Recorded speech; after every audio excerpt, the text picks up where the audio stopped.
Boa noite, queridos irmãos. Que a paz divina se faça presente neste momento conosco. Que nossos lares sejam visitados por espíritos superiores. Que seja retirado tudo aquilo que não soma para nosso crescimento espiritual. Agora, harmonizados, vamos ouvir o Evangelho, que será do capítulo 24, Não ponhais a candeia debaixo do alqueiro. Serão os itens 11 e 12, sob subtítulo, Não são os que gozam de saúde que precisam de médico. Estando Jesus à mesa em casa desse homem, do Mateus, vieram aí ter muitos publicanos e gente de má vida, que se puseram à mesa com Jesus e seus discípulos. O que fez que os fariseus, notando, disseram aos discípulos: Como é que vosso mestre come com publicanos e pessoas de má vida? Tendo-os ouvido, disse-lhes Jesus: Não são os que gozam saúde que precisam de médico. Está em São Mateus, no capítulo 9, os versículos do 10 ao 12. Jesus se acercava principalmente dos pobres e deserdados, porque são os que mais necessitam de consolações, dos cegos dóceis e de boa fé, porque pedem que lhes dê a vista, e não dos orgulhosos que julgam possuir toda a luz e de nada precisar. Essas palavras, como tantas outras, encontram no Espiritismo a aplicação que lhes cabe. Há quem se admire de que, por vezes, a mediunidade seja concedida a pessoas indignas, capazes de a usarem mal. Parece, dizem, que tão preciosa faculdade devera ser atributo exclusivo dos de maior merecimento. Digamos, antes de tudo, que a mediunidade é inerente a uma disposição orgânica e que qualquer homem pode ser dotado, como da de ver, de ouvir, de falar. Ora, nenhuma há que o homem, por efeito do seu livre-arbítrio, não possa abusar.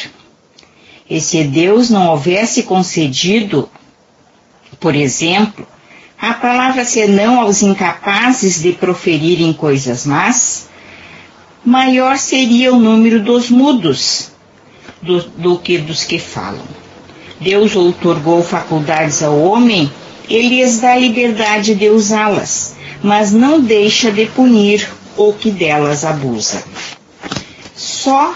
Se só aos mais dignos fosse concedida a faculdade de comunicar com os espíritos, quem ousaria pretendê-la?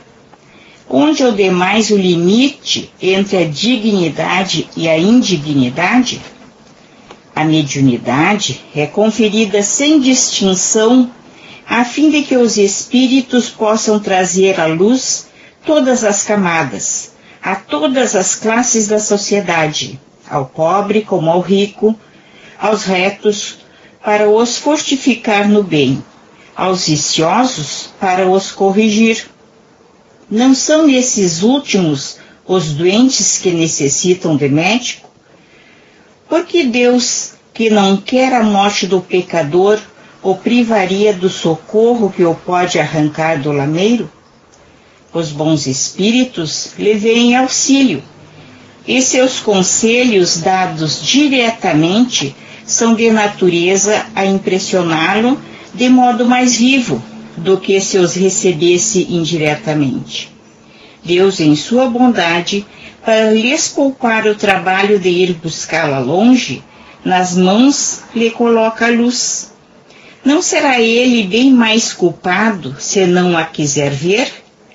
Poderá desculpar-se com a sua ignorância quando ele mesmo haja escrito com suas mãos, visto com seus próprios olhos, ouvido com seus próprios ouvidos e pronunciado com a própria boca a sua condenação?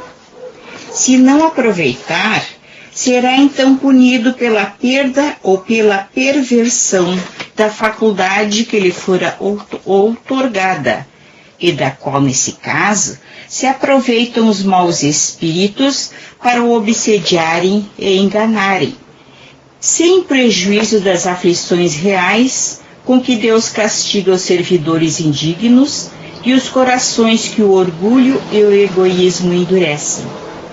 A mediunidade não implica necessariamente relações habituais com os espíritos superiores. É apenas uma aptidão para servir de instrumento mais ou menos dúctil aos espíritos em geral.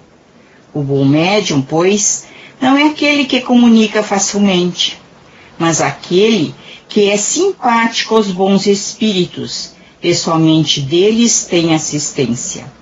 Unicamente nesse sentido é que a excelência das qualidades morais se torna onipotente sobre a mediunidade. Como vimos, não precisa ser espírita para ser médium. Temos visto muitos médiuns usarem mal essa faculdade, que lhes foi concedida para minimizar as dores do mundo. Como nos disse a lição, recebemos mensagens de advertência e achamos que é para o fulano, e muitas vezes é um alerta para nós mesmos, que aí estamos ouvindo ou escrevendo.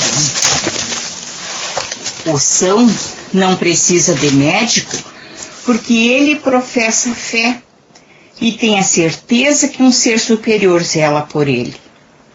O são não precisa de médico, porque ele vive os ensinamentos que Cristo deixou. Que possamos seguir sempre os ensinamentos da doutrina espírita, todos eles baseados no amor, na caridade. Que nosso planeta seja envolvido pela paz, pelo amor, pela esperança. Vamos mentalizar agora nossas águas, que sejam colocados nelas os remédios que estamos necessitando. E agradecemos a todos os irmãos, encarnados e desencarnados que estiveram conosco. Que a paz de Cristo permaneça em nossos corações. Que assim seja. Uma boa noite a todos, meus irmãos.